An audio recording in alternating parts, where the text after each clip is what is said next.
comunidade com relação ao tema da angústia. Então nós temos essa informação, é necessário que se conheça a respeito de si mesmo, é necessário que conheça, desfaça-se pela luz a própria sombra, para que não exista medo. Não existindo medo, não existirá ansiedade. Não existindo ansiedade, não haverá tudo que se origina dela. Autodescobrimento na apresentação. A necessidade, portanto, do autodescobrimento em uma panorâmica racional torna-se inadiável, a fim de favorecer a recuperação, quando em estado de desarmonia ou o crescimento, se portador de valores intrínsecos latentes. Isso é Joana falando, não é o Victor.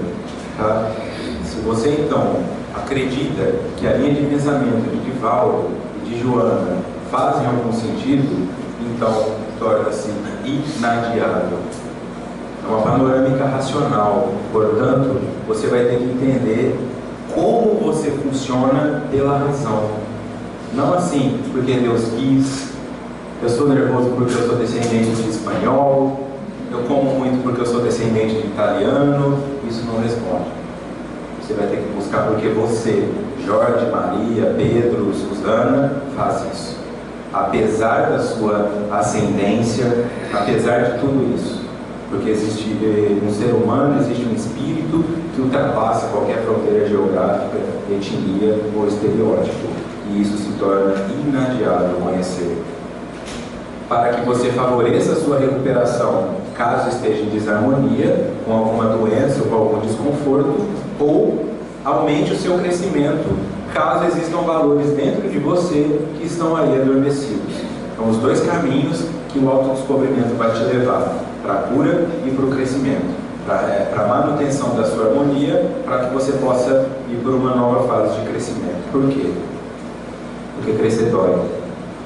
Se alguém aqui já fez atividade física, se alguém aqui já fez academia, sabe que dói. Tanto que eles têm uma frase que diz: sem dor, sem valor. Por que dói? Quando o indivíduo vai lá e puxa um peso mais forte do que ele está acostumado a aguentar no seu dia a dia, ele causa uma microlesão no músculo. Tá? O músculo dá uma expandida pequena e ficam microlesões ali. Essas microlesões vão ser fechadas com proteína.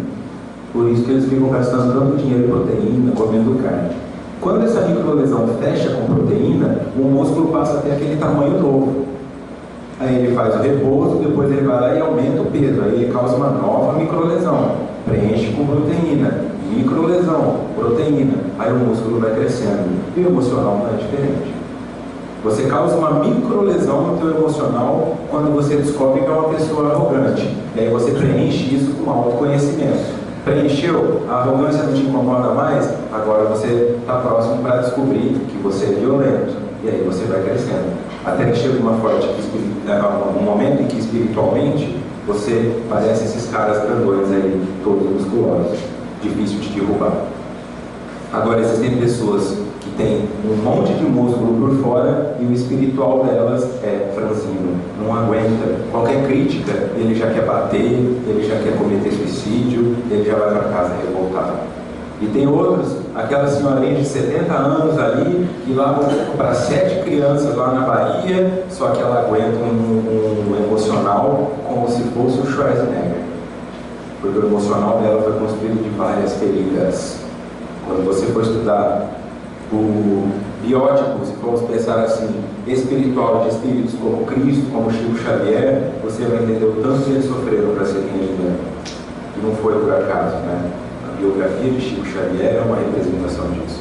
Ele foi muito ferido. E dessas feridas, ele fez um crescimento e não uma revolta. Então, ao invés de sair ferindo as outras mães que feriam seus filhos, ele foi ajudar as mães a não ferirem mais. E salvou várias crianças que pararam de apanhar, que pararam de ser humilhadas, porque os pais conheceram o Espiritismo. Tá? E eu me incluo nessas crianças. Autodescobrimento, uma busca interior, capítulo 12, triunfo sobre o ego. A criança insegura, que permanece no subconsciente do ser adulto, dele faz um infeliz, porque o impele a comportamentos ambivalentes, instáveis e ilógicos. A criança ferida é um dos arquétipos propostos por Jung. Tá? O arquétipo é uma representação, seria ancestral, que nós repetimos sem saber o porquê. Então, quando eu falo que uma pessoa é mãe daquela criança, automaticamente você imagina que ela cuida dela. Você não imagina que ela colocou ela no lixo quando era criança, você não imagina que ela abandonou o filho. Mãe, para nós, traz uma conotação de algo bom. Aí nós falamos, nossa, mas ela é uma péssima mãe. Mas isso é um arquétipo. Mãe é um arquétipo. Quando eu falei mãe, você automaticamente atualiza para a sua, né? Puxa, mas a minha mãe não foi uma mãe boa. Tá? A criança ferida é outra. O adulto de 70, 80, 50, 30 anos, qualquer idade, que traz dentro de si a criança ferida. Essas pequenas manifestações de dores que foram causadas ao longo da infância são o que formam os complexos, também propostos já pela psicanálise e pela psicologia analítica. O complexo seria uma formação, como o nome já diz, complexa, porque ele se baseia em várias pequenas coisas que somadas formam um todo. Complexo de inferioridade, por exemplo. O menino tinha 3 anos de idade, aí a mãe falou assim: ai moleque, teu irmão na tua idade já fazia o que você não faz. Aí ele sente que ele é inferior. Aí ele vai para a escolinha, se apaixona pela menininha lá, manda um bilhetinho para ela: ai menina, você é feio, eu nunca vou querer namorar você. Aí ele sente que ele é inferior. Tira a nota mais baixa, a professora fala: ô moleque, você é burro. Ele sente que é inferior. Esses pequenos pontos onde ele sente que ele é inferior vão somando, tecendo um todo, que é o complexo de inferioridade. O complexo, quando ele está instaurado no teu inconsciente, ele te obriga a responder sempre daquela forma diante de uma situação que você não tem tempo para raciocinar. Então alguém chega e fala para esse indivíduo: ó, vai ter uma seleção na empresa lá, eles estão recebendo currículo. Ele automaticamente: ah, mas meu currículo não tem nenhuma página, nem vou mandar. Ó, minha amiga lá está interessada em você. Ah, nem vou chegar lá, não tem papo. Tudo que ele é convidado a agir diante do meio, ele já responde como se ele fosse inferior. Isso é um complexo de inferioridade. Pode ser superioridade, ele sempre acha que ele vai ser melhor do que os outros. Pode ser um complexo agressivo, onde ele sempre responde: ô Vitor, que? Adolescente desenvolve muito isso, né? A mãe já chama o nome dele, ele já... Ele nem sabe o que é. Ela pode estar falando: vem cá, comprei um ovo de Páscoa para você. Ele já vai: o quê? Porque ele já tem esse que responder negativamente para um processo. E a criança ferida é um complexo. Ela é um arquétipo que forma um complexo. Então, em outras palavras, diante de um mundo de adultos, eu me sinto uma criança que não dou conta. Aí eu falo: não, mas é porque eu só tenho 20 e poucos anos. Aí depois: não, mas eu tenho 30 anos, mas ainda não tenho um carro bom. Como é que eu vou chegar no lugar sem um carro bom? Eu tenho 40 mil, ele morre, desencarna, sem em nenhum momento ter se sentido um adulto. O lado criança é o lado responsável por você se divertir, por achar graça nas coisas pequenas, pela sua imaginação. A criança com a panela faz um carrinho, com a caixa de papelão brinca na Fórmula 1, e o cara com uma televisão HD assistindo a Fórmula 1 não está feliz, porque o controle da família é fraco. Nós vamos então perdendo a capacidade de sermos felizes com coisas pequenas. Está morando numa mansão e não se sente feliz. E a criança com 3 pedaços de papelão na árvore acha que é uma casinha.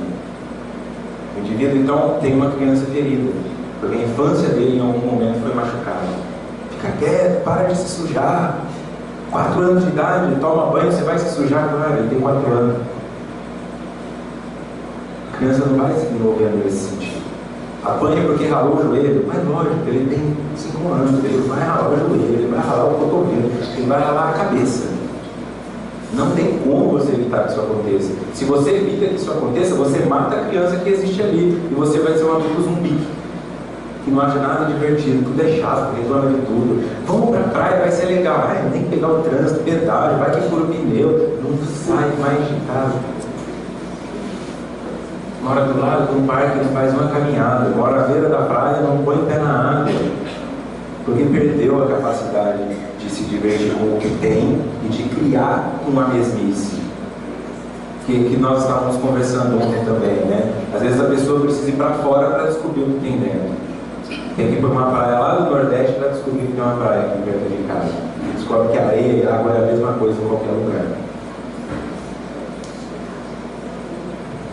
A criança ferida, isso aqui também é parte do meu livro.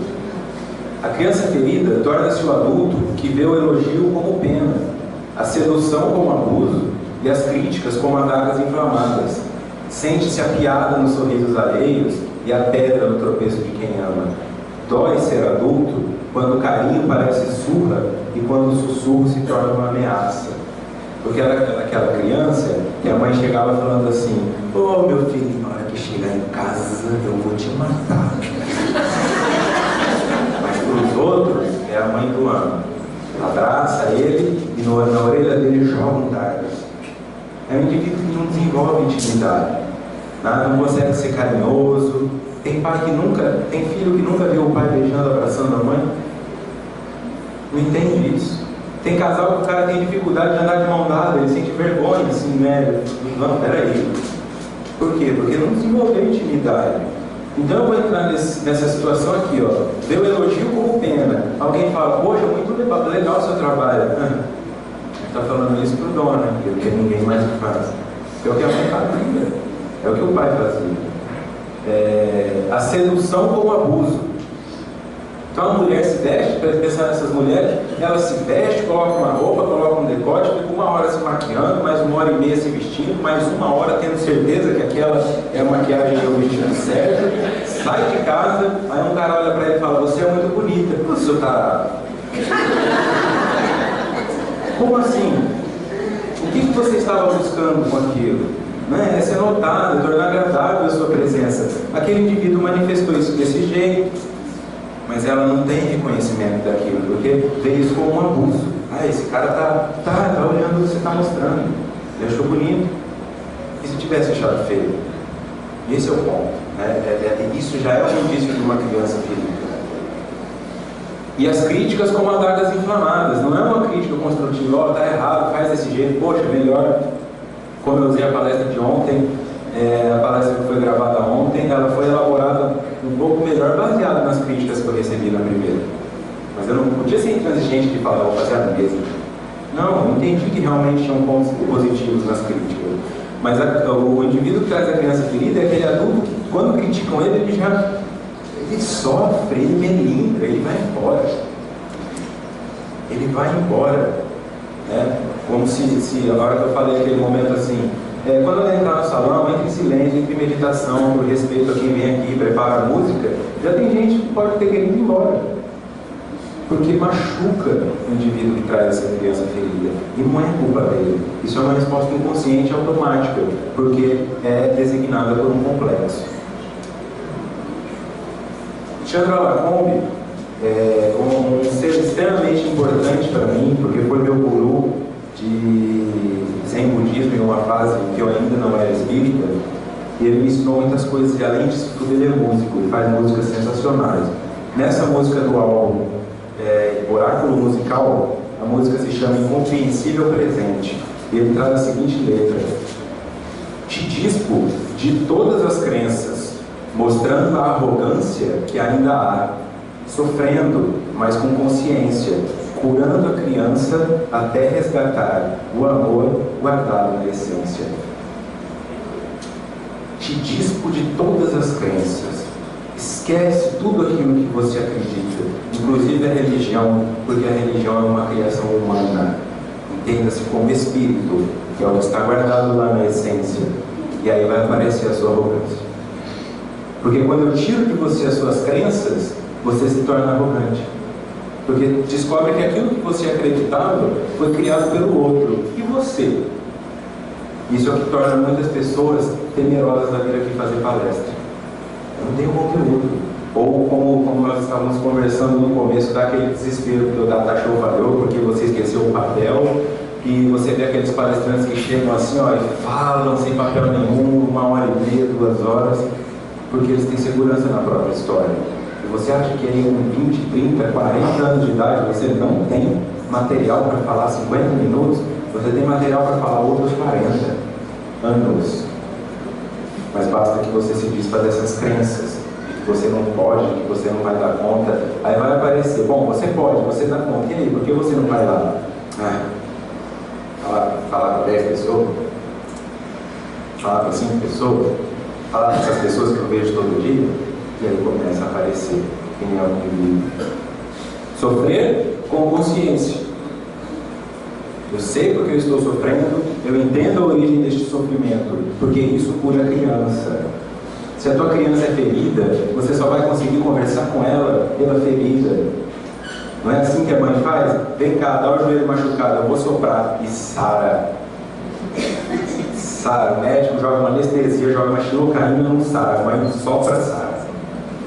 Até a mãe soprando o prato parece que esfria mais rápido, né? Por que acontece isso aí? Porque ela se contata, ela se conecta com a dor da criança. Aquele joelho ralado não está doendo tanto, mas o medo de saber que ele é frágil é que dói. E aí a mãe faz o papel de mostrar, pode se machucar à vontade, que eu sou procura. Ele perde o medo da vida, né? Ele começa a ter coragem de tentar, de arriscar, porque ele sabe que a mãe vai curar das dores dele. Isso desenvolve nele a mãe, o lado mãe dele psicológico. Que é aquele homem que chega aos 19 anos, os amigos estão todos, nós vamos sair, nós vamos fazer farra. Ele não, ele vai ficar com a namorada, porque ele é fiel. O lado emocional, afetivo dele, é um lado que não tem desequilíbrio. Que não precisa ficar com 50 meninas para entender o que é ser homem. Que para ser homem, para ele, é ficar 50 dias com a mesma, não sei que. Essa é a diferença do indivíduo que encontra a cura, que tem a criança ferida resgatada. É na tristeza e na desolação que refletimos, criamos e buscamos mais. Fugir da tristeza ou tentar aprisionar a alegria são formas de procrastinar o inevitável caminho chamado crescimento. Aqui também parte do livro. É na tristeza e na desolação que refletimos, criamos e buscamos mais. Eu falo isso primeiro como psicólogo. Eu não ainda vi, tá certo que eu tenho só 8 anos de formado, mas eu ainda não vi um cliente que chegasse em mim e falasse, eu vim aqui porque eu estou feliz. Eu preciso fazer terapia porque eu estou feliz. E eu quero entender por que eu estou feliz para que esse processo se mantenha. Porque aprendendo como eu estou assim, é mais fácil estar assim de novo. Não, é o desespero. Eu tentei suicídio ontem, me cura. Você ficou 20 anos para ter coragem desse suicídio. Ninguém vai te curar em uma sessão. Ninguém vai te ajudar com isso. Tua ansiedade, tua insônia não vai desaparecer com um mês de terapia. Tem que entender isso com calma, tá? Porque é tudo isso aqui, ó. É a tristeza e a desolação, ou seja, quando você perde aquilo que tinha, que te faz buscar ajuda e refletir. E aí, nesse momento, funciona como uma cura, se você souber o que fazer. Fugir da tristeza com álcool, drogas, sexo, medicação, adrenalina. Eu estou triste com esse centro espírita, vou procurar outro. E nisso você vai tendo um monte de outras coisas. Você vai encontrar tristeza em qualquer casa espírita que você for. Você vai encontrar tristeza em qualquer igreja evangélica. Você vai encontrar tristeza até ficando em casa. Fugir disso aí, eu tentar aprisionar a alegria. Como é que eu aprisiono a alegria? O indivíduo está apaixonado pela menina. Então lá no primeiro mês de namoro foi perfeito. Foi perfeito. Só que foi perfeito porque ambos estavam ali mostrando só o que tem de bom, né? Ninguém começa no namoro mostrando o que tem de ruim. Já vestindo aquela bermuda que usa todo dia, né? Aquele vestido de ficar em casa. Você vai sempre pondo a sua melhor roupa. Você vai pondo a sua melhor aparência. Aí aquilo passa. O indivíduo muitas vezes continua olhando para aquela pessoa como a pessoa responsável por trazer aquela tristeza, aquela alegria. E por isso você tem pessoas que estão assim, eu estou há 10 anos nesse casamento e eu sou infeliz, mas eu não sei por quê. Eu sei por quê, porque você ainda acha que aquilo vai ser repetido. Você está tentando manter aquela sensação de alegria, mantendo quem te trouxe ela perto. E não é assim. É o que faz uma mulher que apanha do marido aceitar a surra. Ele me bateu uma vez, mas lá atrás ele foi carinhoso, então eu acho que ele vai voltar a ser carinhoso. E ela acaba lá no Cidade Alerta, no Brasil, gente. Não chega a ver o texto disso. Então, a mãe que pega o filho, sente legal a infância dele, quer prender aquela alegria, ele se torna adolescente, não deixa sair com ninguém, não deixa fazer nada, porque não quer que ele cresça. Porque se ele crescer, ele tira aquela alegria que ela tinha dele. e vai ter 2, 3, 4 filhos. E tem filho 15 anos depois do primeiro filho. Ah, vamos ter um filho de novo? Não é porque quer ter um filho de novo, porque quer ter aquela sensação de novo. Em alguns casos é só isso. Eu quero ter um outro filho. Não, ela quer de novo a sensação de segurar no braço. Ela não está pensando naquele ser. Ela está pensando no benefício que ela vai ter. Isso é uma forma de tentar aprisionar a alegria. É uma ilusão. Porque nessa é que a vida dá esses desalinhos. Você pode até ter outro filho, mas ele não vai ser como o primeiro. Você pode se deparar com uma síndrome já na gestação. Você pode se deparar com um rapaz com 10 anos de idade já está usando droga.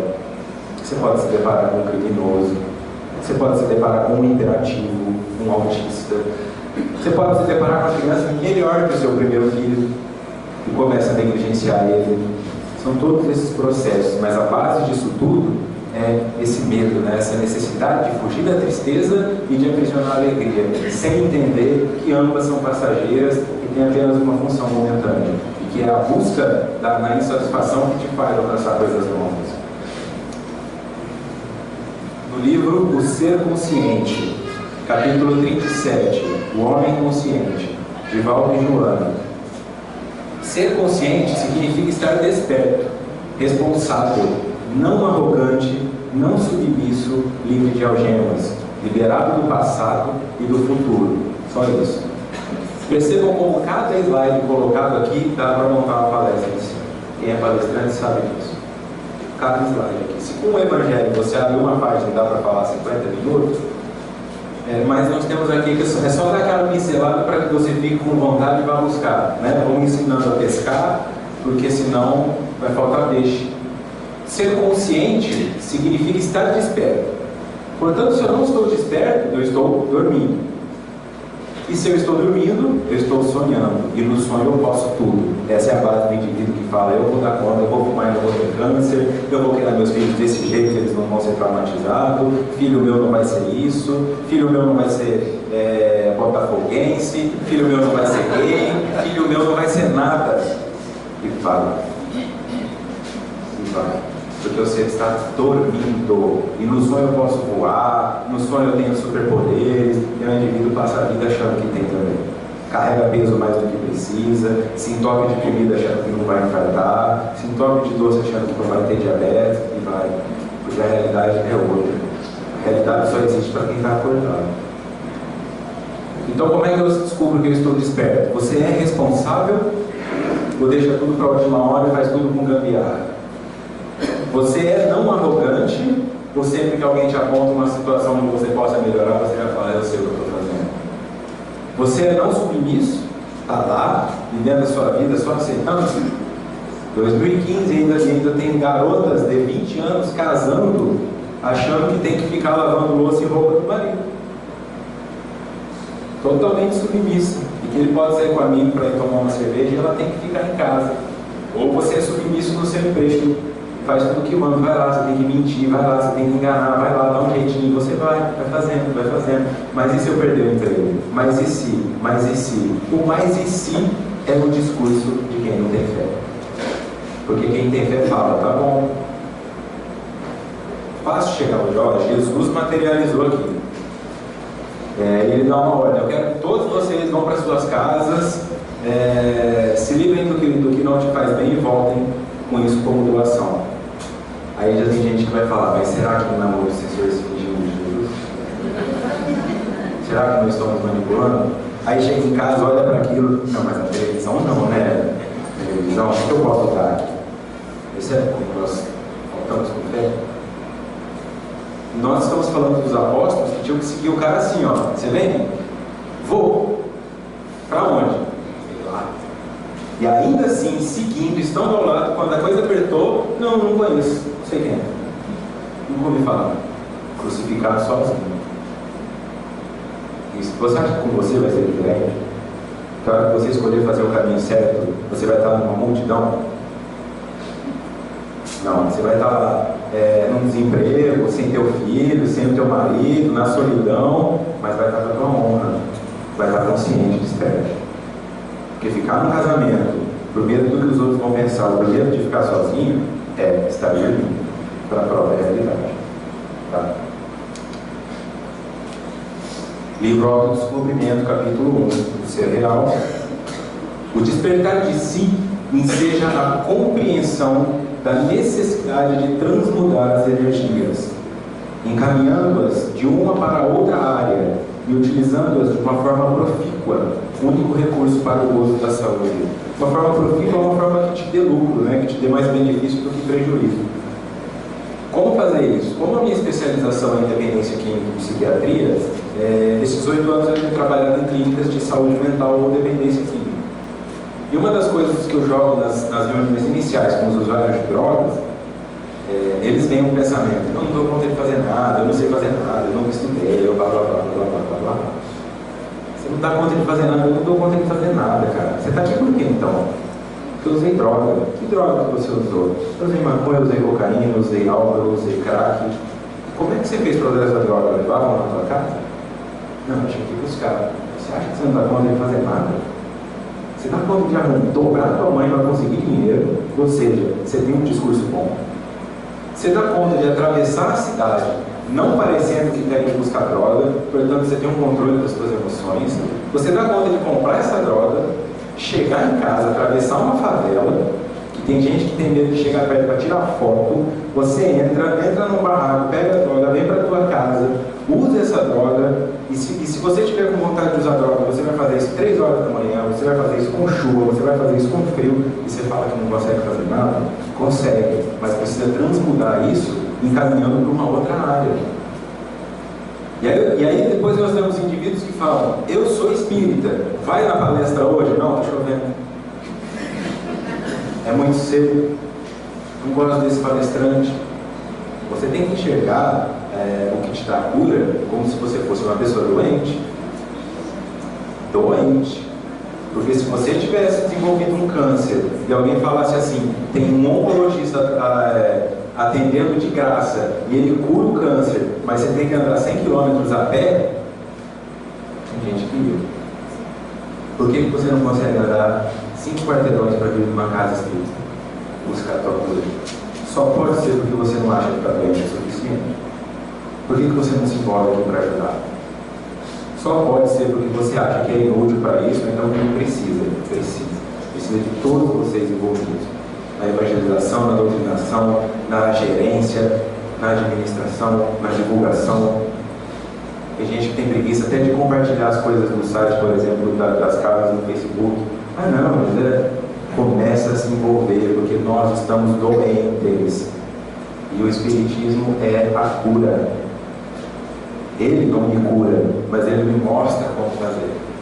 E se eu não quero fazer isso, é porque eu não me sinto doente. Então, o primeiro ponto: não se diga cristão, porque Cristo disse que veio para os doentes, porque os sãos não precisam de cura. Então, quebra os paradoxos que existem dentro da sua mente, comece a buscar, como se fosse sempre o último dia. Você vai ver a diferença que isso vai fazer na sua vida. Transpira essa capacidade que você tem de ficar horas no computador, essa capacidade que você tem de negociar com seus clientes. Vai brincar com seu filho, vai ler um livro diferente, vai convencer as pessoas a pelo menos lerem o livro dos Espíritos ou alguma coisa, Violetas na Janela, alguma coisa desse jeito. Mas vá. No livro Homem Integral, capítulo 5, Solidão. O homem solitário é alguém que se receia encontrar, que evita descobrir-se, conhecer-se, assim, ocultando a sua identidade na aparência de infeliz, de incompreendido e abandonado. Esse é o homem solitário. E quando eu falo solitário, não é um cara que mora sozinho na casinha, não. É um cara que está lá com a família dele em volta, mas ele olha para aqueles filhos e não entende o que está acontecendo, ele olha para aquela esposa e não entende o que está acontecendo, e ele não entende o que está acontecendo. Ele senta na mesa, almoça, põe o prato na pia, vai para o quarto dele, faz as coisas dele e não se envolve naquilo. Tá? É alguém que receia se encontrar, que evita descobrir-se, conhecer-se. Porque como eu só posso tirar os focos de sombra através de luz, e se eu não tenho luz eu preciso do outro, é óbvio que o solitário morre de medo que o outro mostre quem ele é. Se você se relaciona, se você sai da tua casa e vem para um lugar como esse, ou para qualquer outro lugar que tem outras pessoas, você já volta modificado. Alguém fala, nossa, gostei do seu cabelo, gostei da cor que você está usando, que esmalte é esse que você passou hoje, pô, você fez a barba, já te muda. Você já passa a notar que existe algo em você que é bom ou que é ruim. Mas se você fica só no processo de solidão, segundo eles, é isso aqui que acontece. Você oculta sua identidade na aparência de infeliz, de incompreendido e abandonado. E está lá na Bíblia que uma orientação divina, que quando você for fazer jejum, não pareça doente, porque os outros não precisam saber que você está fazendo jejum. Tem alguns que falam assim, eu estou numa dificuldade, faz 12 horas e 27 minutos que eu parei com o cigarro. Estou limpo há 2 anos e 7 meses. Não é esse o caminho. E a partir do momento que você definiu que aquilo não é mais seu, não fique contando as horas. Tá? Porque isso cria um prêmio. E um prêmio em algum momento pode ser roubado de você. No fundo. As pessoas dizem que eu Vitor, não tomo café. Porque o café é uma droga, né? O café é uma droga poderosíssima. O café mata. Porque o café é responsável por criar ansiedade. Caminho seu. O café tem cafeína. Termina com ina, entendam isso. O que termina com ina te faz mal. Nicotina, cafeína, cocaína, adrenalina, tudo isso em excesso vai te matar. E a cafeína não é diferente. Tá? Então o indivíduo toma cafeína, altera o sistema nervoso central, depende daquilo, tomava uma xicrinha desse tamanho, agora toma copo, toma garrafa, toma 1 litro por dia, e não entende depois que arrebenta o estômago, não entende depois a insônia, não entende depois a agressividade, não entende um monte de coisa, queda de cabelo, cafeína, só cafeína. Então eu parei de me drogar com cafeína, mas eu vivo num país alcoolista e cafeinista. Todo lugar que você vai, toma uma cervejinha, toma um negocinho, toma um café, toma isso. E você tem que ficar driblando aquilo lá, tá? Mas eu estou falando isso só para entender assim. O homem solitário oculta essa identidade, mas não precisa fazer disso sim. Falar, eu sou triste, eu fui abandonado. Porque isso para ele torna um mérito, né? Você com certeza conhece alguém que adora estar sofrendo. Compete doença. Meu filho teve um câncer. Você tem que ver o boneco. Compete doença. Você tem que ver eu outro dia e ficam competindo doença, gente. Por que ele está fazendo isso? Porque se sente solitário, né? Porque quer que alguém fale, puxa, você está pior que eu.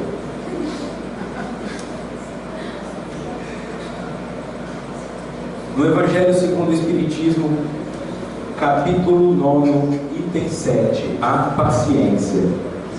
A vida é difícil, bem eu sei, constituindo-se de 1000 bagatelas que são como alfinetadas e acabam por nos ferir.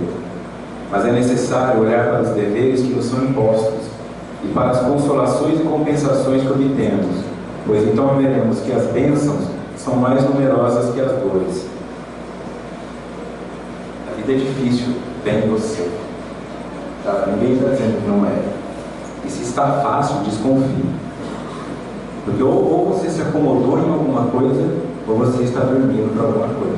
Se está extremamente fácil para você, talvez sua esposa esteja em sofrimento. Talvez seus filhos não estejam tão bem. Mas fácil aqui na Terra é muito difícil. Mas eu sou missionário. Pior ainda. Porque eu não vejo Madre Teresa, eu não vejo Chico Xavier tendo vida fácil. Era difícil. Eram críticas, eram obrigações, eram um monte de coisas. Então, quanto mais fácil está a vida para você, talvez é porque menos você esteja se envolvendo nela. Constituindo-se de 1000 bagatelas que são como alfinetadas e acabam por nos ferir, ou seja, complexo. Complexo não é uma soma de várias pequenas coisas que formam um todo? Pequenas alfinetadas. Só que quando são 1000, aí começa a doer. São coisas pequenas. A briga que você tem com o seu chefe, é alguém que te fecha no trânsito, aí o cano que estoura na tua casa, isso um dia, depois no outro dia, depois no terceiro dia, aí chega uma hora que você fala, eu não quero mais. Por que eu? Por que eu? Por que a vida não pode ser mais fácil? Essa é a pergunta. É uma coisa que eu coloco na minha palestra sobre ansiedade, que nós devemos ter em mente o seguinte: quanto mais um espírito sobe na escala evolutiva, menos feliz baseado no conceito que temos hoje, ele é. Por quê? Vocês pensam que Jesus é um espírito superior. Pensam, Jesus é tranquilo, porque Jesus alcançou a iluminação. Só que ele alcançou a iluminação, como foi dito na palestra anterior, não da noite para o dia, passando por todas as dores possíveis. E mesmo depois de iluminado, ele aceitou passar por mais uma, por nós. E vai saber se não fez isso em outros planetas, ele não fez isso em outras eras, né? Então talvez não fosse a primeira vez dele como um Messias. Mas vamos supor que eu imagino que aquele é o estado de iluminação que eu quero alcançar. Eu quero ser tão grande quanto Jesus. Você acha mesmo que você vai conseguir ser feliz sabendo o tanto de gente que sofre? Se você tem filho, você consegue ser feliz sabendo que o teu filho sofre? Agora imagina que você tem esse amor que você tem pelo seu filho, pelo universo. Você acha que você dorme de novo? Nunca mais, né? O filho sai para ir para a balada, a mãe só dorme na hora que ele chega. E olha lá. Você acha que você sendo um espírito superior, você vai lá, agora eu sou feliz, eu estou tranquilo? Você vai ficar lá nos planos superiores, né? No céu? Você não vai ficar no céu. Quanto mais você sobe em potenciais de luz, mais você sente necessidade de ir para as trevas. Você quer encontrar os espíritos superiores? Vai nas trevas, porque eles estão lá resgatando. Eles não estão nos planos superiores. Eles não conseguem ficar em paz, sabendo que nós estamos sofrendo aqui. Ó. Eu tenho o meu mentor, você tem o seu. Por que eles estão fazendo isso? Eles não conseguem, eu não aguento mais o Victor sofrendo, eu vou ajudar esse cara. Tenho certeza, esse cara é problema, hein? Não, eu penso que eu dou conta. E ele vem e ajuda. E fica ali do seu lado. E às vezes discute, às vezes briga, às vezes fala, E aí às vezes ele some, aí às vezes, volta, né? Estou com saudade, eu estou arrependido, me ajuda. Porque você começa a ficar com medo de perder aquele ser que está ali. Então, não fique vendo assim, cada um tem direito a um mentor e esse cara é obrigado a estar aqui. Ele está com você porque te ama. Mais do que você, às vezes. Não fique pensando, então, que a felicidade em algum momento vai chegar. A felicidade não chega. O que chega são momentos felizes. E uma sensação melhor de sofrer menos com o sofrimento do outro. Mas a urgência de servir, ela aumenta à medida que você evolui. Quanto menos você se sente necessidade de servir a uma causa, menos você está em processo evolutivo. Porque o indivíduo evoluído não consegue ficar em casa, com os pés para cima, sabendo que tem gente passando fome, sabendo que tem gente precisando de roupa, sabendo que ainda tem gente na ignorância do Evangelho. Ele busca fazer alguma coisa por isso. Mas é necessário olhar para os deveres que nos são impostos e para as consolações e compensações que obtemos ao longo da caminhada. Um abraço. Eu cometo várias falhas como ser humano. Eu venho aqui, viajo, venho, dou uma palestra dessa, dou um seminário desse, e aí de repente vem alguém e fala obrigado. Isso vale. Mas quer dizer que a vida do Victor está feliz, que a vida do Victor está tranquila? Não. Eu posso sair daqui e já ter problema lá no aeroporto para embarcar, passar raiva, podem roubar minha mala. Aí eu falo, nunca mais vou fazer palestra? Aí eu vou lembrar, nossa, mas uma pessoa me agradeceu e isso vai te mantendo. Seu filho, quando teu filho conquista alguma coisa boa, não tem nada melhor para uma mãe do que um estranho falar bem do filho dela, né?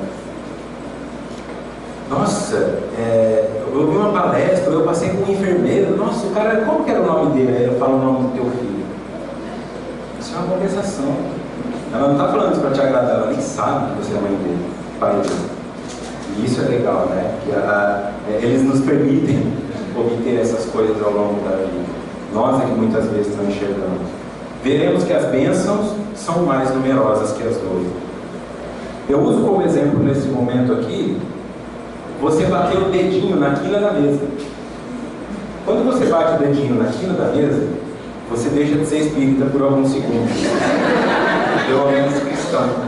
E você volta todo o seu primitivismo numa raiva, às vezes em palavrão, quer quebrar a mesa, se esquecendo que você colocou aquela mesa lá, né? Mas tudo bem. Quando o seu dedinho dói, nenhuma outra parte do seu corpo deixa de doer junto.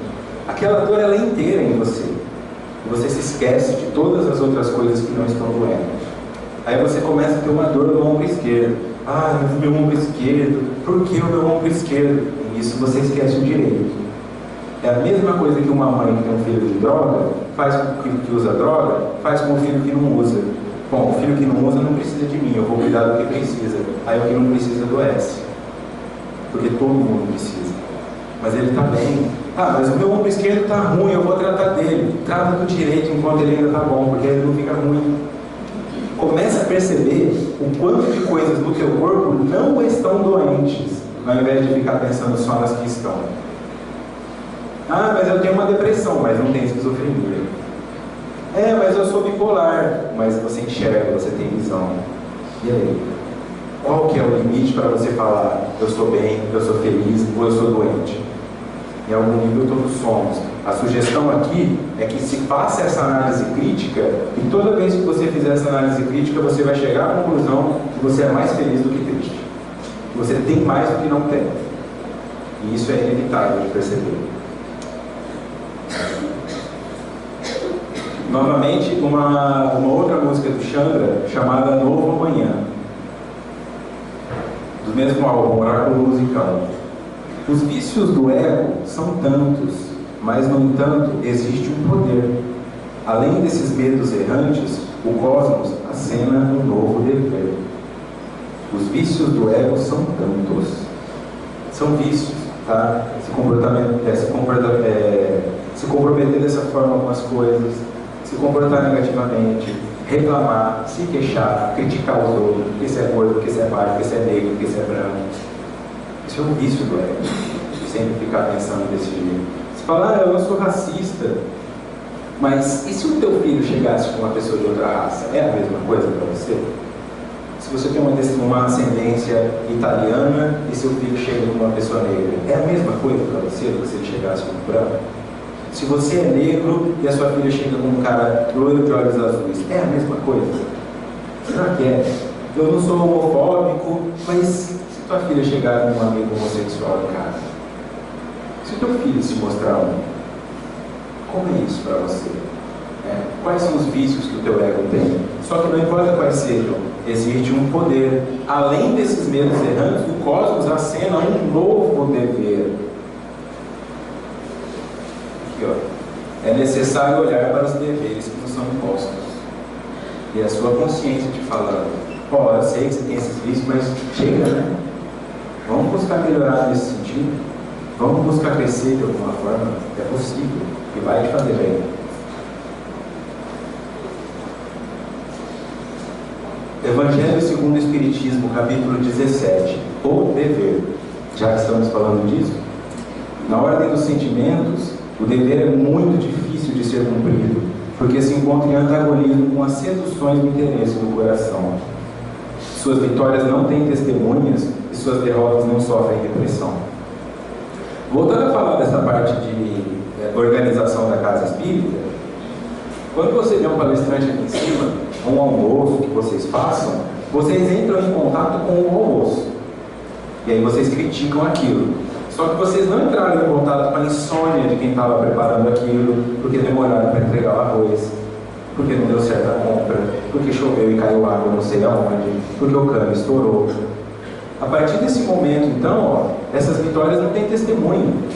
Quando você vem para servir, você vem naqueles horários em que a plateia não está e ninguém sabe o quanto você está se esforçando naquilo. Só que, ó, é por isso que torna difícil. Se encontra em antagonismo com as seduções do interesse do coração. O que você quer de verdade, lá no fundo, na maioria das vezes, é ficar em casa assistindo TV, é ficar no computador mexendo em rede social, é terceirizar a responsabilidade pelo seu filho. Meu filho não vai bem por causa da escola, vou colocá-lo na terapia. Coloca o seu filho na terapia, mas volte a ser uma mãe diferente. Não terceiriza a responsabilidade para a psicóloga. Não terceiriza a responsabilidade para o educador. Quem é professor aqui sabe o que eu estou falando. O cara entra como professor, se forma para ser professor, querendo passar um conhecimento e descobre que ele vai trabalhar como educador. Tendo que educar a criança, tendo que educar o adolescente, porque nem isso ele tem. E o conhecimento de Segunda Guerra, desculpa, não deu para te ensinar. Eu tive que ensinar ele a ficar quieto quando o outro está falando. Isso acontece, a sociedade está se desenvolvendo nesse sentido. Ou estou falando besteira? Então, esse processo é um processo onde foram terceirizadas as responsabilidades. Então, antes de qualquer crítica, começa a entender que se tem muita gente aplaudindo o que você está fazendo, talvez isso não seja o seu dever. Nós sabemos o que Chico fazia? Nós sabemos. Mas o que ele conversava entre duas paredes, às vezes, com as pessoas, nós não sabemos. Esse era o dever. Ou você acha que era só gente beijando a mão dele? Você acha que não tinha gente que pedia as coisas e era que ele falava, não posso te dar, ficava agressivo? Ou pegava as coisas, conquistava as coisas dele, virava as costas e saía falando mal. Nossa, mas você viu como ele está velho? Você viu como ele está... Porque esse é o dever. Tá? Esse é o ponto, se identificar com as questões onde você precisa dever. E aí entra uma questão que precisa ser trabalhada, ou não. A dificuldade de falar não. Por que o indivíduo tem dificuldade de falar não? Porque ele tem dificuldade de ouvir não. Se tem uma coisa que eu não faço conscientemente com o outro, é aquilo que me causa dor. Então eu penso assim, quando alguém fala não para mim, dói tanto que eu jamais vou falar não para alguém. O indivíduo vai entrar no seguinte processo. Eu tenho lá pessoas que cobram coisas de mim, tá? Vamos pegar só 3. Eu tenho uma mãe, um pai e um emprego. Aí a minha mãe me pede uma coisa, mas eu não tenho condições de fazer aquilo naquela hora, não é uma vontade. Ela fala, pode fazer isso para mim? Aí eu falo, sim. O sim fica para ela, o não fica para mim. Aí meu pai vem e me pede outra coisa, eu faço a mesma coisa. O sim fica para ele, o não fica para mim. E aí o meu emprego exige uma coisa, o sim fica para o emprego e o não fica para mim. Ao final do dia, eu vou dormir com 3 não. Se você achava que dói dar um pro outro, como é dormir com 3? Como é dormir com 21 por semana? Como é ter 200 nas últimas 10 semanas? Que é isso que você está fazendo com você. Tá? Um não para minha mãe não vai matá-la. E quando eu dou esse não para minha mãe, eu estou dando um sim para mim. Não é só não, tirar o não de mim, é me dar um sim. Eu saio do -1 para o +1, não tem 0. Agora, ao invés de ficar no -3, eu vou dormir mais 3. São 6 de diferença. Isso ao longo de uma existência é a diferença entre um câncer, entre um AVC, entre uma fibromialgia. Porque você deu não para quem tinha que dar. Está lá, dá de César o que é de César, é Deus o que é de Deus. Repita, são leis, faça isso com você também. Dê ao Paulo o que é de Paulo. Se a tua esposa Sônia quer uma coisa que você não pode dar, o que ela vai ter é o não. O não é da Sônia, o sim é do Paulo. Fica com o sim e dá o não para a Sônia. Senão você vai adoecer.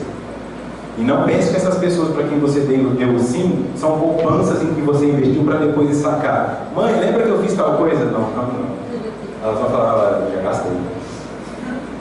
Você vai ficar com não. Aí o indivíduo se revolta.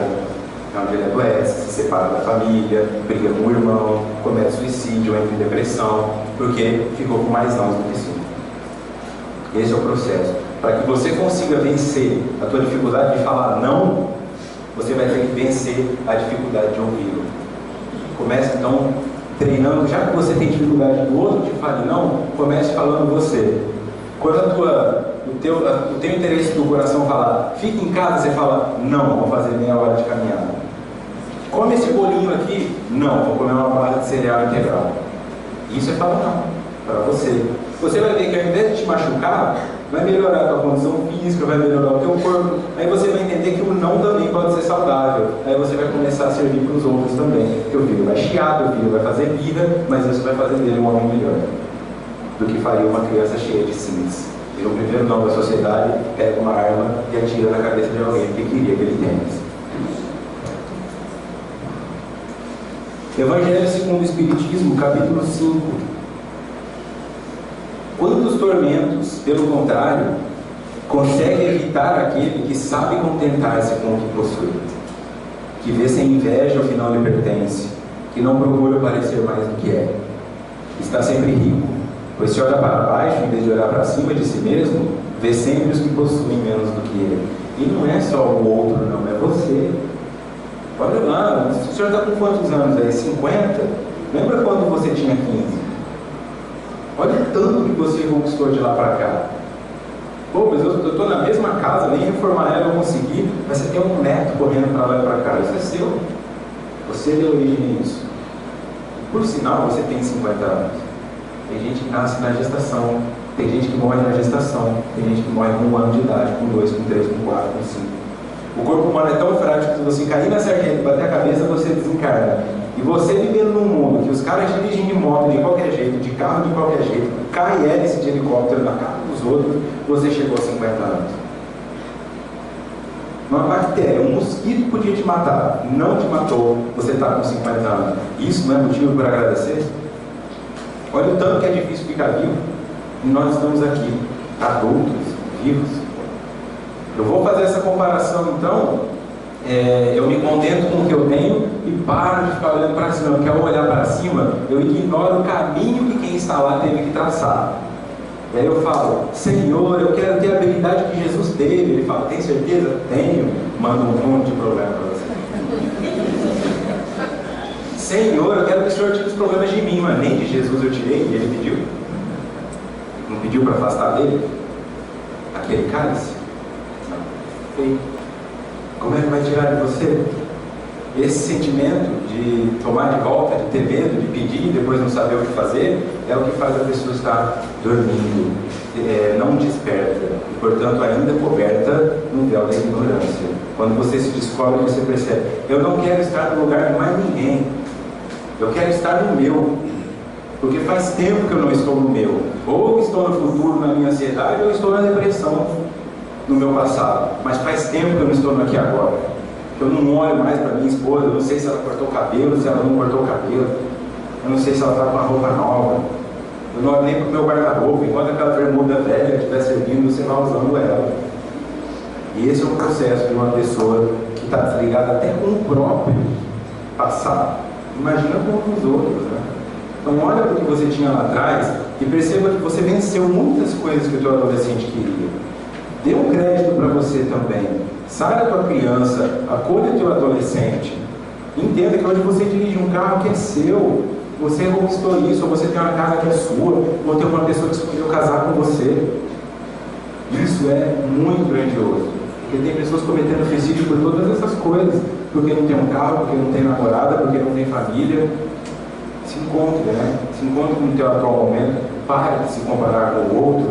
E a única comparação sugerida para você é com o seu ontem. Se compara com o teu ontem e você vai entender o quanto você é feliz. Livro Autodescobrimento, Interação Espírito-Matéria. De imediato, apresenta-se a necessidade de levar em conta a escala de valores existenciais, a fim de discernir quais aqueles que merecem primazia e os que são secundários. Pronto, eu fiz essa comparação, eu observei o que eu preciso. Como é que eu faço então para modificar? Isso aqui, ó. Você vai levar em conta a escala de valores existenciais, não materiais. O que é importante para um espírito? Não sei. Estuda 5 obras de Kardec que você vai descobrir. Estuda, não é para ler. Estuda. 1 ano em cada livro ali, ó. Aí você vai entender quais são os valores existenciais. Pronto, eu sei o que é importante para um espírito. Das que eu tenho hoje, quais são as que eu dou conta de fazer primeiro? E aí você deixa as segundas para lá. E vai fazer aquilo. Eu preciso trabalhar a minha arrogância? Eu preciso trabalhar o amor ao próximo? Tudo bem, como é que eu faço isso? Servindo sopa? Parando de reclamar do meu vizinho? Qualquer que seja o teu momento. Você vai identificar isso. Mas primeiro, você tem que discernir quais merecem ser resolvidas agora e quais podem ser deixadas para depois. Mas o indivíduo gasta a vida pensando, eu preciso comprar aquele carro, eu preciso de uma casa na praia. Esses são os valores dele. E isso não é um valor existencial, é um valor material. Já indo para o encerramento, para ter esse tempo das palavras até, das respostas, caso hajam perguntas, eu tenho uma palestra que ela não tem lugar nenhum. Ela se chama Humanizando Jesus. Eu acho que tem só o áudio dela. Humanizando Jesus. E nessa palestra eu trago essa questão de transformar Jesus em humano. Porque muitos se esqueceram desse lado dele. O indivíduo vem como um espírito superior faz um esforço hercúleo para se adaptar a um corpo físico que já nem funciona direito com o espírito dele, tem que regredir em vários aspectos nesse sentido para conseguir encarnar na Terra, para mostrar para nós o que é possível fazer como um ser humano. E aí o indivíduo faz o quê? Transforma ele em uma divindade. Ele veio aqui para mostrar o que o espírito pode fazer como um humano. E algumas pessoas só ficam enxergando ele como um espírito. Não, mas Jesus tinha superpoder, Jesus não sentia dor, Jesus dominava a meditação. Todas as coisas que o ser humano também pode fazer. Ele veio humanizado. Só que o que acontece? Quando eu humanizo uma figura dessa, eu coloco ele aqui ao meu lado. Eu me obrigo a ter que fazer o que ele fazia. Ele até disse, né? Vocês também expulsarão demônios. Quer dizer, vocês vão fazer tudo o que eu faço e mais. Está lá, são as palavras dele. Mas eu falo, não, mas se você falar isso, você me compromete. Porque eu sou obrigado a descobrir como. Então eu vou subir o Senhor aqui no altar, ó. Eu vou deixar o Senhor lá em cima e falar, ó Jesus, carrega os meus pecados. Não. Jesus não morreu pelos seus pecados, pelos nossos pecados, no sentido de eu morro para que os teus pecados sejam limpos. Ele morreu pelo nosso pecado porque o nosso pecado era ignorância, era arrogância, era agressividade. Isso matou Jesus. Se nós não tivéssemos pecado, ele não teria morrido, porque nós teríamos entendido quem ele era. Só que o indivíduo pensa, bom, é só jogar nas costas de Jesus que ele carrega. Só que Jesus é o Espírito superior e ele sabe falar não. Quando você tentar jogar nas costas dele, ele vai falar, César, o que é de César? A César, o que é de César? Infinitamente, porque ele é sublime, ele não vai ter alteração no comportamento. Ele não vai ficar com dó da senhora e de mim. Ele vai te tratar com o mesmo amor que ele tem por todos. E o não, muitas vezes, é amor. O sentimento que ele fez, então, todo mundo estava esperando que ele começasse a soltar raios, saísse voando daquela cruz. O que ele falou para todo mundo? Não, vou morrer. Vou desencarnar aqui na frente de vocês e deixar em vocês um sentimento de, será que isso era certo? E depois ele volta como espírito. Aí fala, agora eu acredito em Jesus. Ele precisou voltar como espírito para que acreditassem nele 3 dias depois. Porque ele, como humano, ninguém quis ser crucificado junto. Ninguém se jogou na frente para impedir a crucificação. Ninguém advogou por ele. E eu? O que eu estou fazendo? Eu me digo cristão? Cristão significa seguir Cristo. Se você quer seguir Cristo, você vai ter que colocar os seus pés aonde ele pisou. Vai seguindo as pegadas dele. O pé dele está aqui, você coloca. E aí você vai ver tudo que ele viu. Quando você levantar a tua cabeça, pesada já do fardo, você vai olhar pessoas te apontando, rindo de você, cuspindo em você, criticando o que você está fazendo, ridicularizando sua crença e ainda falando, além de te dar uma cruz para carregar, você ainda vai ter que carregar ela na subida, que o Calvário não era descida. E essa é a dificuldade de ser cristão. Se você quer facilidade, aplausos e todas as pessoas te acolhendo e estar no centro das atenções, você não é cristão. Se você não liga para nada disso e está aqui só para ver uma palestrinha ou outra, então comece a estudar Pôncio Pilatos. Porque ele faz mais sentido para a forma de pensar. A forma de lavar as mãos e deixar que o outro se responsabilize. Cada um de vocês é responsável por essa casa espírita e indiretamente por todas as outras que existem na cidade e as futuras que ainda virão. Todos vocês que querem ser cristãos têm que entender essa questão aqui, ó. Esse é o penúltimo slide já. Como não podem preencher espaços ocupados, faz-se imperioso substituir cada impulso perturbador por um sentimento enobrecido, ampliando a área de compreensão da vida. Substituir esse impulso que você tem para ir comer porcaria, transforma ele no impulso de atividade física. Esse impulso que você tem de ficar em casa, transforma ele para vir aqui ajudar de alguma forma, ou ajudar no orfanato, ajudar numa creche. A vida não se baseia numa casa espírita. A casa espírita seria o quartel-general onde você reagrupa suas forças para ir lutar na batalha que está lá fora, de sofrimento, de dor e do outro, que vai fazer a tua parecer bem menor. João 12:27. Agora o meu coração está angustiado, e o que direi? Pai, salva-me desta hora. Mas foi precisamente para essa hora que eu vim. Não peça para Deus tirar de você aquilo que você lutou tanto para conquistar. Essa dor, essa doença, essa família, esse desconforto, isso é a tua cura. Carrega a sua cruz, vai para o Calvário, sangra na dificuldade, mas em momento algum perca a fé no que você acredita. Porque é isso que vai fazer alguma diferença. E para que você saiba no que você acredita, você tem que se conhecer. E para se conhecer é preciso coragem e fé. Essas são as palavras que eu deixo momentaneamente. Espero um dia poder retornar a ter contato com vocês. Mas sigam o caminho de Cristo. Um caminho difícil, um caminho doloroso, um caminho cheio de adversidades, mas um caminho que deu a ele, finalmente, a vida eterna. Uma vida onde ele pode ser quem ele é o tempo todo, aceitando quem é.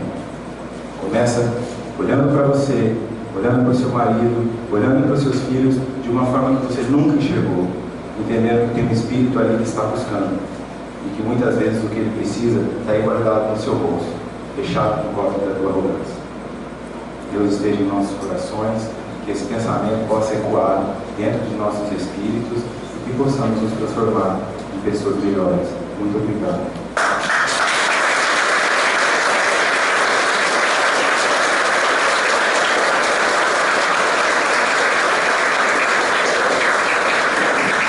Nós, mais uma vez, agradecemos ao meu querido, por nos presentear com esse momento maravilhoso. Então, nós vamos dar a sequência das perguntas. Alguém na plateia gostaria de perguntar alguma coisa? Ninguém? Então, eu vou aí com o microfone para você fazer a pergunta. Só um minutinho.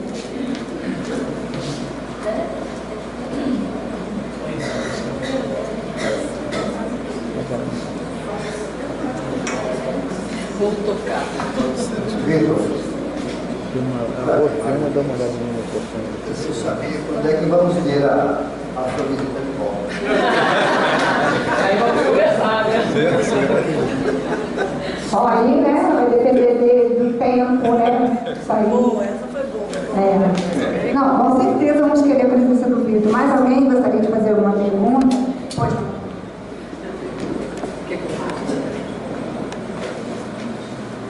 Agora, no final, você deu o paliativo. Não queira perder sua dor, não queira perder isso, não queira perder aquilo. Então, a gente chega à conclusão que a dor, tudo que a gente conquistou, é para o nosso bem, é para a nossa evolução. Então, eu estava aqui preocupada. Ai, meu Deus, eu preciso mudar, eu preciso fazer isso, eu preciso fazer aquilo. Mas eu cheguei à conclusão de que tudo que eu tenho de dor, de família difícil, de filho difícil, é o meu aprendizado, é o meu caminho. Agora, no final, eu entendi isso. Muito obrigada. É a cura, no sentido de... Existe uma doença, que agora eu não me recordo o nome dela, onde a pessoa perde a capacidade de sentir dor. Tá? Teve até um adolescente que nasceu com essa doença, e aí quando ele ia para a escola, os amigos brincavam de jogar tijolo nele, de jogar pedra nele, porque ele não sentia dor em nada. E só que isso não implica que ele não sofria as agressões. Então os ossos foram quebrados e calcificaram de forma torta. Esse indivíduo ficou torto. O indivíduo sem dor é um indivíduo torto. Porque quando o teu rim começa a doer, ele está te avisando: se eu não doer, eu vou parar. Todos os nossos órgãos primeiro falam conosco antes de parar de funcionar. Muitas vezes nós aqui não ouvimos. E isso se refere também na parte emocional. Seu filho está usando droga, está envolvido com criminalidade, tem um comportamento rebelde. Isso, na verdade, é só um sintoma de um órgão maior que é a sua família. Muitas vezes é o filho que está respondendo pelos vícios dos avós que não foram tratados lá atrás. Ele não é só um doente que caiu na família, ele é um membro da família que somatiza a doença do âmbito familiar. Então, qualquer indivíduo da sua família que tem uma doença, na verdade, muitas vezes está carregando ela por você também. Como uma forma de que, já que esses 4 precisam trabalhar os vícios deles, vamos colocá-los todos juntos e um só carrega o fardo, porque os outros 3 vão ajudar. Mas a mãe ao invés de perceber que ela também é viciada em chocolate, em novela, em cafeína, vai lá e interna o filho e não trata os próprios vícios, porque entende que ele é um problema. Tudo é para autocrescimento, tudo precisa ser estudado, qualquer desconforto, qualquer dor. Então eu te agradeço pelo feedback, se fez sentido, isso é o mais importante. Alguém mais?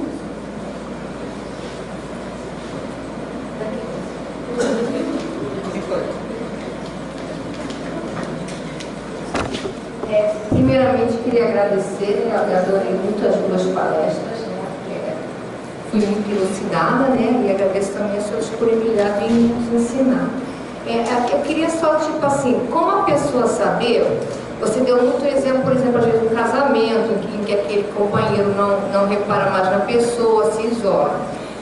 Como a pessoa encontrar o limite em, por exemplo, não tentar se acomodar, é porque precisa da minha ajuda, embora aquela pessoa seja feliz. Como saber que aquela infelicidade, às vezes, é uma coisa para o teu engrandecimento e que é uma função sua ajudar aquela pessoa, ou como a pessoa, às vezes, tem que sair daquela relação, porque aquela relação não vai dar mais fruto, entendeu? Fazendo essa avaliação racional. Qual que é a relação? Tá? Então, a mulher é casada, ela tem um marido. Só que quando ela avalia a relação dela com o marido, ela descobre que é mais de mãe para filho, ou de filha para pai, ou de irmãos. E a partir desse momento, isso tem que ficar consciente. Ficou consciente? Não, o que eu tenho de relação com meu marido é mais de mãe e filho, porque eu lavo as roupas dele, eu cozinho para ele, eu faço tudo para ele, e na verdade nós quase não temos mais relação física e afetiva. Se para a pessoa estiver tudo bem ficar nessa função, agora se ela falar, não, eu preciso de um marido que faça o papel de homem, aí ela vai ter que propor a mudança, porque talvez essa criança que o marido está se tornando possa vir a ser esse homem, já que ela já ama aquele indivíduo, ou então ela vai ter que lidar talvez com o término daquilo, que pode ser em um nível real, separação através do divórcio, ou no nível simbólico. Bom, já que é isso mesmo, então eu não vou mais ter expectativa disso com relação a ele e vou continuar sendo essa mãe. Mas tudo parte de uma análise racional, sem levar em conta o que foi bom no passado, sem levar em conta a paixão, mas como as coisas estão dispostas racionalmente. Aí você vai ter condições melhores de entender qual o caminho tomar.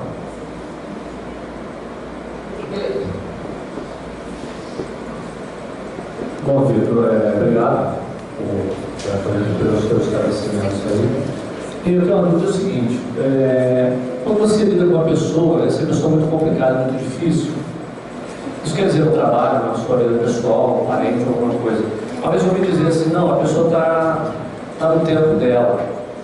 Às vezes você tenta, você ajuda, você vai ajudar essa pessoa, ou vai deixar ela chegar no tempo dela, para ela melhorar. Entendeu? Essa é a minha dúvida, assim, porque o João me dizia o seguinte, não, esquece porque ela está no tempo dela, até usar uma palavra meio chula, né? Esse cara é isso, então deixa ele para lá, esquece ele, toca a sua vida. Então, onde é que a gente entra nisso aí? Eu tenho que ajudar, tenho que esquecer, como é que funciona isso aí? Se você puder nos ajudar. Primeiro eu faço uma indicação, uma palestra do Dr. Luiz Carlos Barros Costa. Que ela fala como lidar com pessoas difíceis, palestra espírita. E um outro ponto, tem uma frase muito comum, né, um clichê na língua portuguesa, que é os incomodados que se mudem. E aí as pessoas referem assim, os incomodados que se mudem geograficamente, né? Ela está me incomodando, é só eu sair de perto dela. Aí ela não me incomoda mais.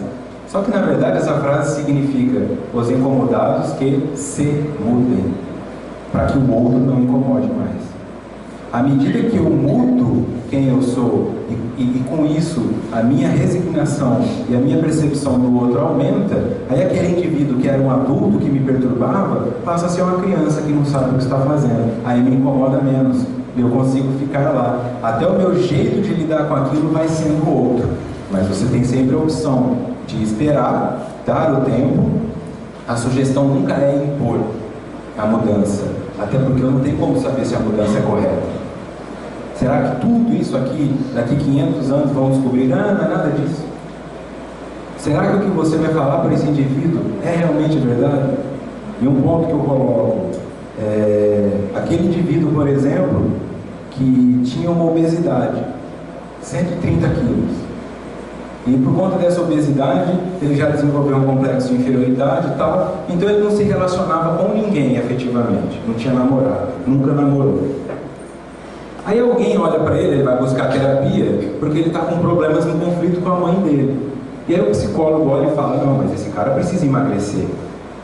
Eu preciso ajudar esse cara a emagrecer, porque ele vai ser feliz. Aí o psicólogo começa a trabalhar que esse cara consiga emagrecer. E esse cara emagrece, esse cara vai para a academia, vai fazer atividade física, desenvolve um corpo melhor, começa a ser notado mais pelas mulheres, e aí gosta daquilo, e depois de 6 meses está com HIV. Será que aquela obesidade não estava protegendo ele de uma promiscuidade sexual? Eu tenho sempre que tomar muito cuidado, né? Que a alteração que eu quero causar no outro pode matá-lo, pode feri-lo letalmente. E que aquele outro, na verdade, tem que servir para me causar essa mudança até um ponto em que esse outro não me incomode mais. E isso é difícil. E isso faz de mim uma pessoa difícil. Porque o outro que é difícil faz eu perceber o quanto eu sou difícil de mudar também. É o comportamento mais comum esse que você está trazendo. Em todo lugar parece que tem alguém. Se você entra no elevador, tem uma pessoa difícil. Se você vai na padaria, tem uma pessoa difícil. E esse questionamento é o que a maioria faz. Então eu sugiro assistir essa palestra no YouTube, Dr. Luiz Carlos Barros Costa, e esse pensamento de tentar ver o que dá para mudar em si mesmo. O resto que não der, talvez o outro, observando a tua mudança, comece a... O que você fez, né? Eu também quero. Aí funciona um pouco mais. Mas uma intervenção direta pode ter um resultado que te agrada, mas que depois acaba por destruir esse indivíduo. Ô Vitor, então na verdade, acho que o outro não nos incomoda. Nós é que temos as dificuldades de aceitar, seria isso? Sim. Porque eu começo a ver o outro com um monte de dificuldades, né? Ele é assim, ou ele é assado, mas na verdade eu que tenho as minhas dificuldades e não consigo vê-lo, né, como que ele é com a dificuldade dele, no que ele precisa passar para a evolução dele. Não é isso? Seria assim, meu Principalmente se a pessoa tiver algum poder. Se for seu chefe, né, o seu líder, aí fica mais difícil ainda, porque você depende de conviver com aquela pessoa para ter uma relação positiva. Mas independente desse cara ser o executivo da General Motors, você tem que enxergar que é uma criança birrenta e tratá-la assim, né? Que tipo de amiguinho uma criança birrenta queria ter? E aí você tenta se aproximar dele através desse diálogo. Pode funcionar um pouco melhor, não é uma fórmula também, mas é exatamente isso. Pode repetir o nome da palestra? A palestra do Dr. Luiz Carlos Barros é como lidar com pessoas difíceis. Luiz Carlos com Z.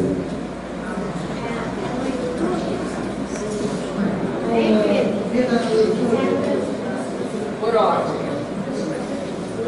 Obrigada, gostei muito da sua palestra. Mas eu queria te perguntar sobre isso que você falou, né? Se afastar daquelas pessoas que estão te incomodando.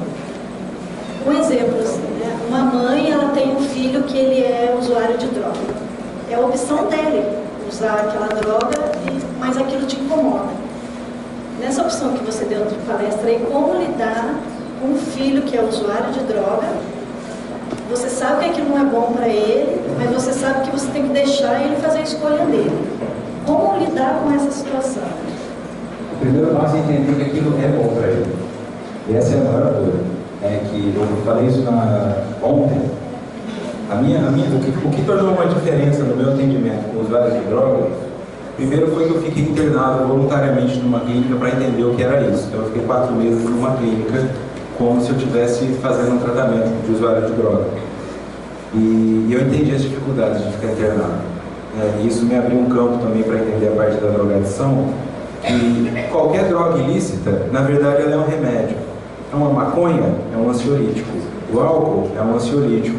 Tanto que alguém que toma um diazepam ou um Rivotril fica mais ou menos parecido com quem está bêbado, porque age na mesma área do sistema nervoso central. Porque o sistema nervoso central não está nem aí se é lícito ou se é ilícito. Causa alteração.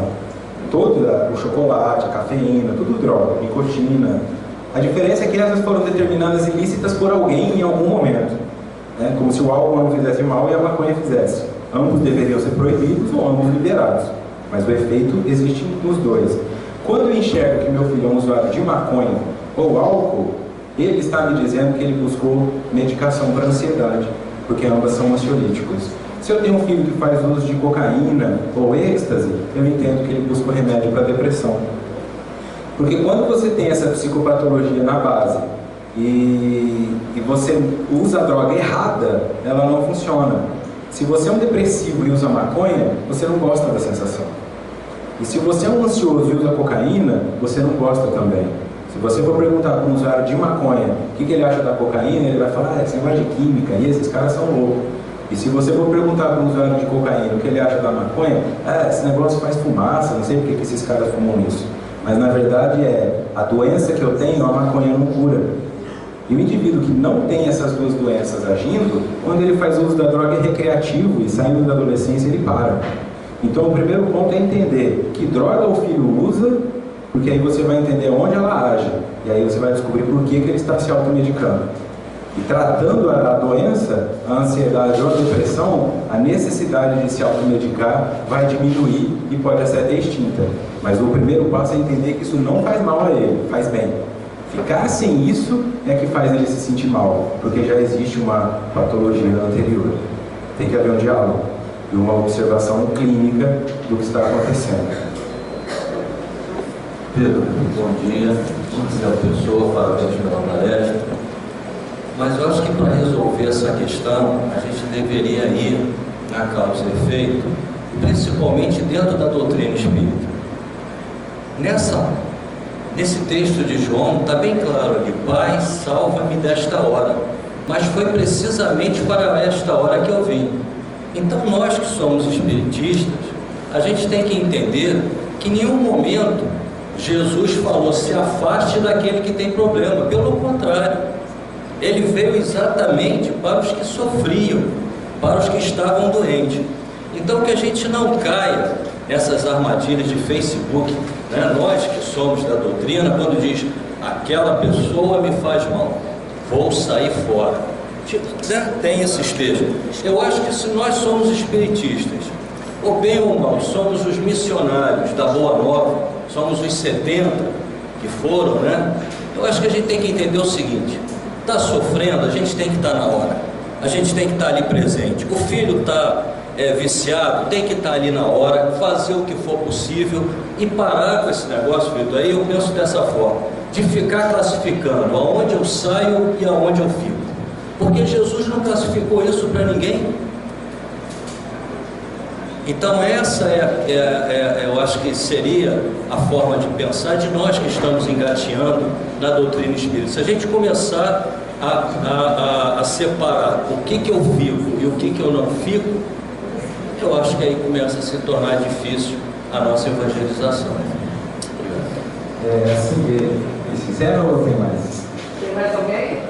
Só para deixar um pedaço aqui então. Uma das ferramentas psicológicas mais importantes para resolver qualquer problema chama-se empatia.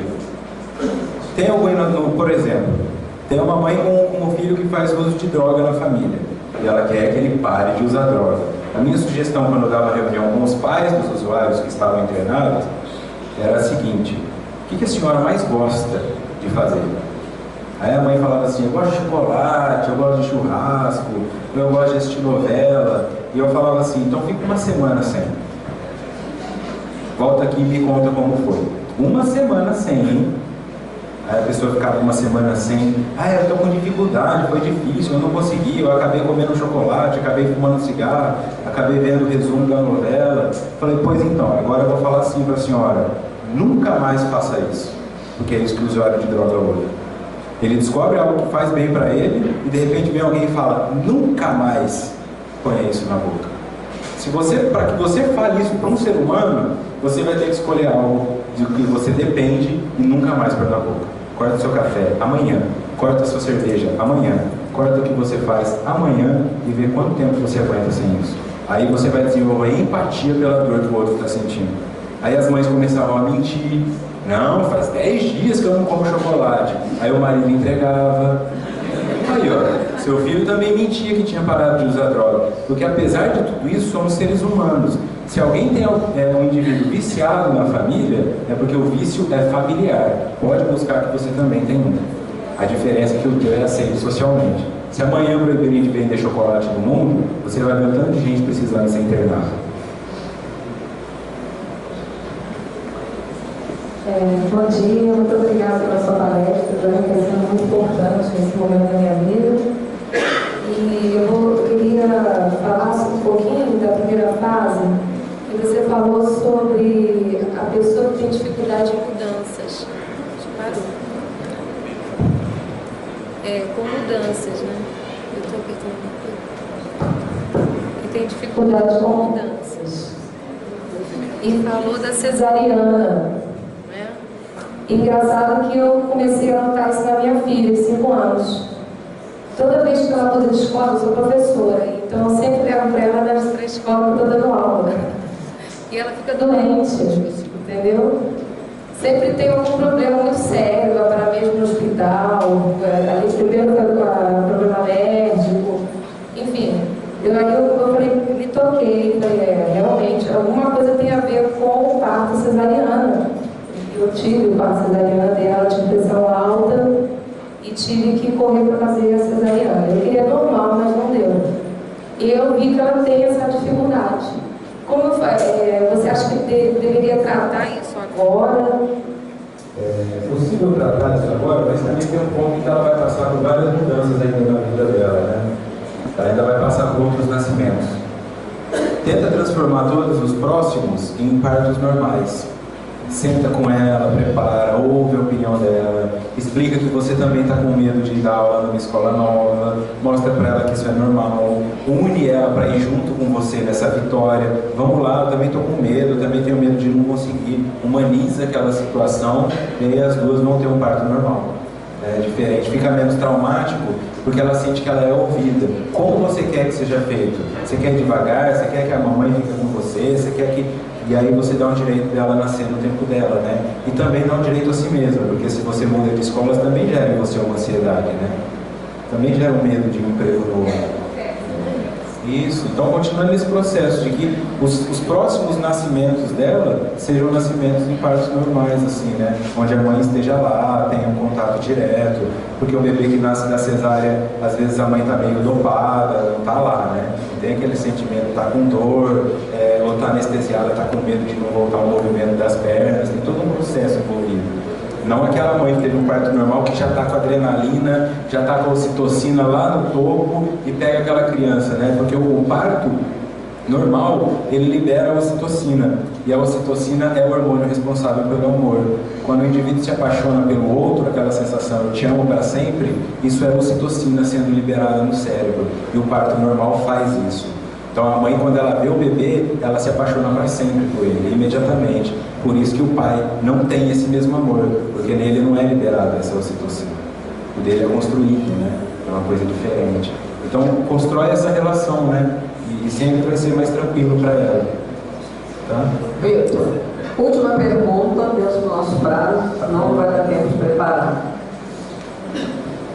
Boa tarde, Vitor. Boa tarde. Vou procurar ser bem sucinto para não levar muito adiante a sua palestra. Foi fantástica a sua palestra. Eu gostaria de dizer que pertenço a uma casa espírita que fundamentalmente tem profunda dificuldade naquilo que toda casa espírita constituída lida com o atendimento fraterno. Hoje, infelizmente, a nossa cidade, que está com aproximadamente 140 mil habitantes, começa a conviver com essa situação que ficava muito encoberta. As famílias têm profunda dificuldade da nossa situação, a sociedade está perplexa, não sabe ainda o que fazer. Nós estamos vinculados a uma comunidade, aproveitou a oportunidade para falar da comunidade dos Sinos. É uma comunidade que tem 3 anos entre Búzios e Uramá. Constituída e fundada por um pastor protestante.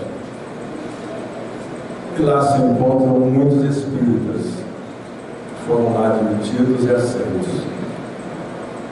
A sua palestra é importante para que a sociedade, de modo geral, e a pessoa que tem em sua casa alguém que foi apresentado à droga, porque não foi apresentado antes a Jesus, é preciso que entenda que hoje a ciência, aqui nós temos alguém até que na área médica, não é?